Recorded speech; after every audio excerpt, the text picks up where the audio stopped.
উফ ডাক্তার, আমি তো অসুস্থ, আমার তো এখানে উফ লাগতেছে, আমাকে একটু দেখেন তো। দেখো।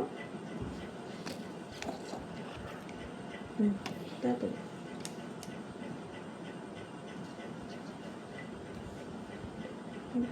উফ উফ লাগতেছে আমার। হ্যাঁ, ওষুধ দিতে হবে।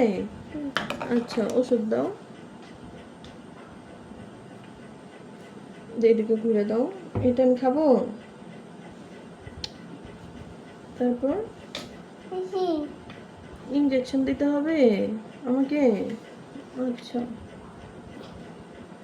উফ উফ, আমি ব্যথা পাই। উফ, দাঁত দেখতে হবে। এখন কি আমি সুস্থ হয়ে যাব? এখন কি আমি সুস্থ হয়ে যাব? আচ্ছা ঠিক আছে, তাহলে আমি আরেকদিন আসবো। হ্যাঁ, আচ্ছা।